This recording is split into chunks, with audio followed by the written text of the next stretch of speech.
Fala aí galera, sejam todos bem-vindos a mais um vídeo do nosso canal Esportes da Hora. Eu sou o Ângelo Patrício e hoje nós vamos falar sobre as últimas movimentações no mercado da bola aqui no Brasil e as últimas notícias que fizeram o nosso cenário do futebol ficar agitado.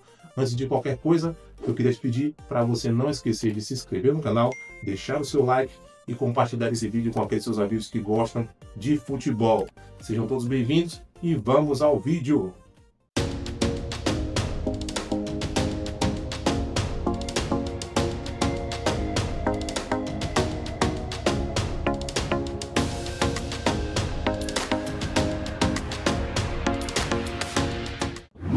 Vamos começar falando sobre o Vasco da Gama, que está em negociação para a aquisição do zagueiro Carlos Cuesta, o zagueiro colombiano que pertence ao Galatasaray da Turquia. O clube carioca fez uma proposta de 5 milhões de euros para a aquisição do jogador, que foi aceita pelo clube, cerca de 31 milhões e 600 mil reais na cotação atual. A negociação avançou após o fechamento da venda do clube vascaíno do zagueiro João Vitor para o CSKA Moscou. Vasco e Galatasaray estão apalavrados, porém, informações atualizadas indicam que Carlos Cuesta recebeu uma proposta do Spartak Moscou, da Rússia também, e está inclinado a se mudar para lá. O técnico Fernando Diniz avaliou o perfil do jogador e ele é considerado um jogador rápido, forte fisicamente e que tem uma boa saída de bola. Eu quero saber a sua opinião, torcedor vascaíno. Você acha que o Carlos Cuesta vai vir jogar no Vasco ou vai dar preferência a jogar no futebol russo? Use o espaço para comentários aqui e deixe a sua opinião. Falando agora sobre o Atlético Mineiro, o clube anunciou a renovação de contrato do zagueiro Lianco até o final de 2029. Lianco é um dos líderes do time de Cuca e foi sondado nessa janela de transferências por alguns clubes europeus, como o Everton na Inglaterra, Olympiacos da Grécia e também pelo Al Duhail, de lá do Catar. Porém, o jogador super identificado com as cores atleticanas decidiu ficar no clube. Sobre uma especulação, Gustavo Scarpa recebeu sondagens de um clube da Arábia chamado Al Tawon. O clube fez uma proposta inicial de 5 milhões de dólares, mais 1 milhão de dólares em bônus. Porém, a diretoria do Galo rechaçou totalmente essa proposta, porque disse por se tratar de valores muito baixos, que nem vai abrir conversa com o clube árabe. Além também do agravante do treinador Cuca solicitar que o Gustavo Scarpa não fosse vendido por se tratar de um jogador extremamente importante para a continuidade da temporada no time atleticano. Falando agora sobre o Grêmio, o clube desistiu da contratação de Roger Guedes junto ao Al Rayyan do Catar. O clube gaúcho chegou a fazer 5 propostas diferentes para a aquisição do jogador junto ao Al Rayyan. A última, inclusive, chegou a proposta ao todo de 20 milhões de euros para a aquisição do Roger Guedes. A proposta foi rejeitada pelo clube do Catar, no qual dinheiro não é problema. O clube não está disposto a liberar o jogador que faz uma temporada espetacular. Roger Guedes já tem até o momento 65 jogos disputados pelo clube Qatari, com 54 gols e 8 assistências. O time Qatari já disse que não vai liberar o Roger Guedes, que possivelmente ainda deve jogar por lá por mais uma temporada ainda e depois definir o seu futuro. Roger Guedes, que para quem não sabe, lá no Catar tem um salário que beira os 5 milhões de reais. Totalmente inviável para qualquer time do Brasil pagar um salário desse para um jogador aqui no nosso cenário nacional, né? Então, uma outra possibilidade que surgiu, né, uma sondagem no Grêmio, no meio de toda essa especulação, foi o nome de Anderson Talisca. Anderson Talisca teve o nome citado, porém, após ser procurado pela diretoria do Grêmio, o jogador que está atualmente no Fenerbahçe da Turquia, tem contrato até o meio de 2026 com o clube turco, afirmou que quando vier jogar no Brasil, vai dar preferência para jogar no Bahia. O Grêmio também tem uma contratação que foi anunciada recentemente, foi a do lateral direito Marcos Rocha, que fechou o contrato com o clube até o final de 2026. O lateral direito que estava no Palmeiras já se despediu dos seus companheiros e é aguardado na capital gaúcha para fazer exames médicos e ser apresentado oficialmente como jogador do clube com contrato até o final de 2026. O Grêmio também tem tratativas para contratar o volante Eric Noriega, do Alianza Lima do Peru.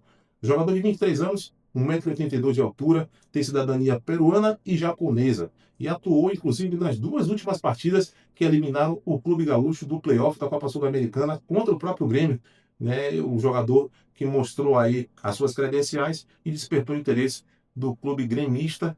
E, segundo apurações do GE, a oferta do clube é para a compra de 80% dos direitos econômicos do jogador. O valor foi estipulado em cerca de 2 milhões de euros, cerca de 11 milhões de reais na cotação atual. Ainda conforme a fonte consultada pelo GE, pela reportagem, há esperança de que a transferência seja acordada ainda durante esse final de semana. Até o momento, o Clube Gaúcho havia contratado o zagueiro Valbuena e o centroavante Carlos Vinícius. E antes da janela de transferências, antes da parada, o clube também já havia contratado o meio-campista Alex Santana. Vamos falar agora sobre o Fluminense, que encaminhou a contratação do zagueiro Igor Rabelo, do Atlético Mineiro. Na última sexta-feira, o Atlético acenou positivamente para a liberação do jogador, que vai rescindir o contrato de forma amigável, e ele é aguardado nesta segunda-feira no Rio de Janeiro para fazer exames médicos e assinar o contrato e ser, enfim, anunciado pelo clube das Laranjeiras. O Fluminense acabou atravessando o São Paulo no negócio que já estava avançado para a contratação do zagueiro, oferecendo um acordo melhor com a duração do contrato até o final do ano de 2027. E a possibilidade também do jogador voltar a morar no Rio de Janeiro, que era uma vontade enorme do próprio jogador. Também há a possibilidade de renovação do contrato até o final de 2028, uma prorrogação de acordo com metas que podem ser atingidas pelo zagueiro. Pelo Galo, o zagueiro conquistou o Campeonato Brasileiro de 2021, a Copa do Brasil do ano também de 2021, Supercopa do Brasil de 2022 e 6 campeonatos mineiros de 2020 a 2025. O Fluminense também recusou recentemente a proposta do Shakhtar Donetsk da Ucrânia pelo jogador John Kennedy. A proposta foi de cerca de 6 milhões de euros fixos, mais 3 milhões de euros em bônus para a aquisição do JK, que, conversando com o treinador Renato Gaúcho, pediu uma oportunidade para provar o seu futebol, para mostrar que pode ser protagonista, e o pedido foi aceito pela diretoria e pelo treinador, e o jogador não será negociado e vai ficar nas Laranjeiras. Será que o John Kennedy vai conseguir repetir aquelas atuações que o levaram a ser protagonista na conquista da Libertadores num passado não tão distante do Fluminense? Deixa a sua opinião aqui nos comentários, eu estou muito curioso para saber. Vamos falar agora sobre o São Paulo, que anunciou na última sexta-feira de forma oficial a chegada de Rafael Tolói, o retorno do zagueiro Rafael Tolói, de 34 anos. Ele foi apresentado num vídeo mostrando toda a sua trajetória e a sua passagem também que teve no próprio clube do Morumbi, no ano de 2012 até 2015, quando ele foi vendido ao Atalanta da Itália e esteve lá no clube italiano em Bergamo nas últimas 10 temporadas.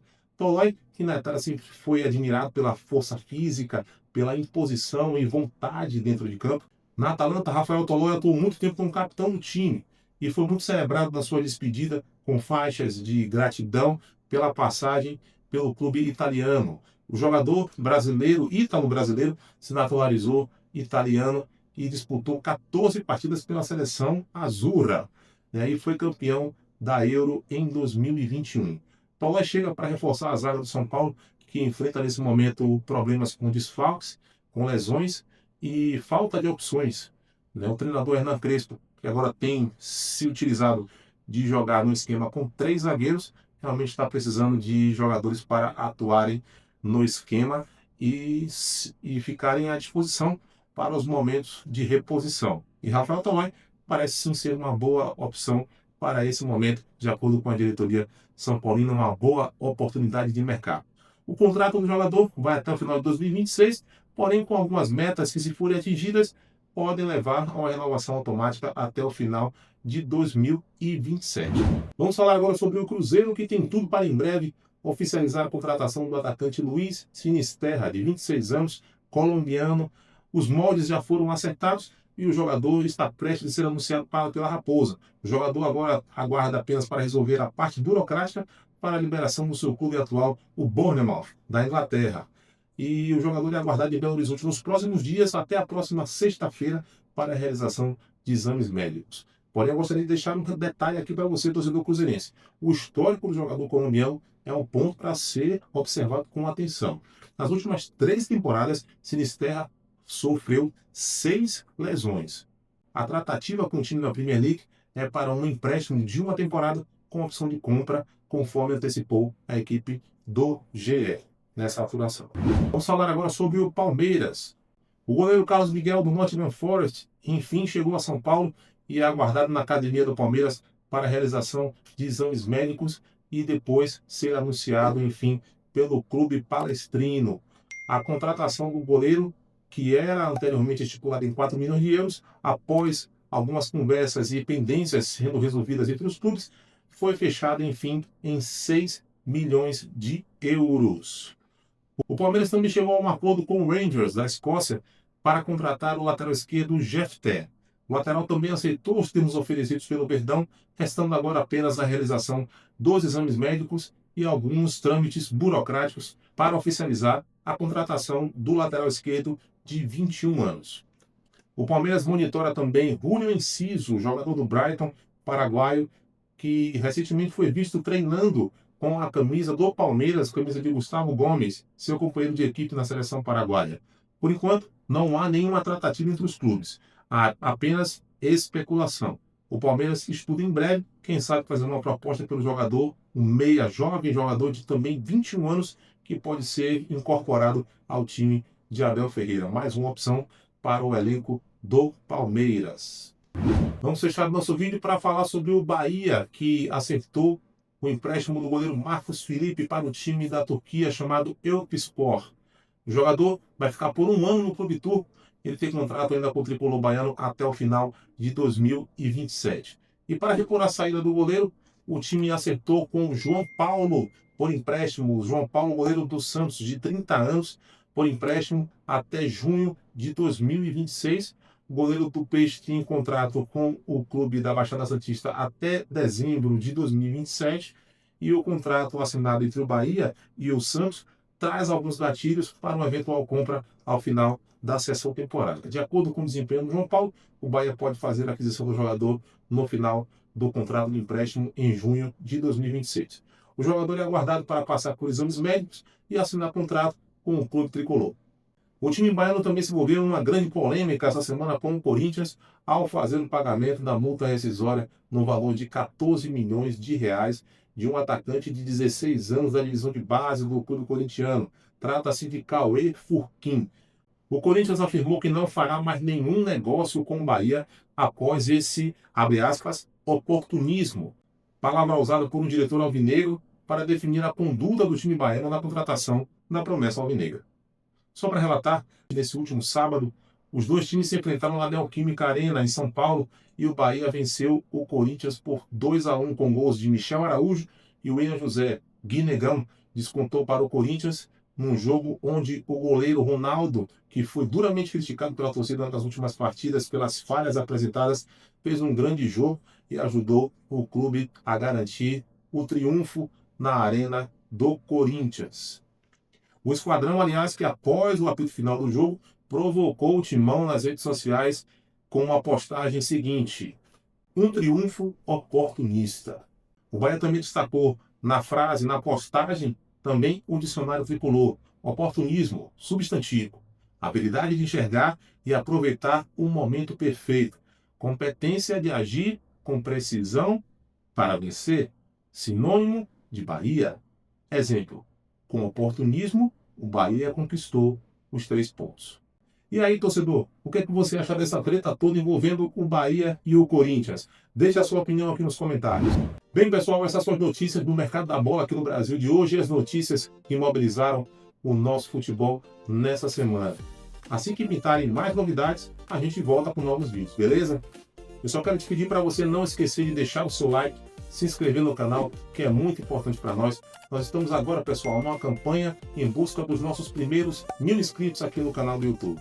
Se você puder, nos ajude, se inscreva no canal, é muito importante para nós. Não esqueça também, claro, de deixar o seu like, o seu comentário, compartilhar esse vídeo com o máximo de pessoas que você puder, vai nos ajudar bastante no nosso crescimento. Desde já eu agradeço a você que assistiu até aqui, fiquem com Deus e até o próximo vídeo.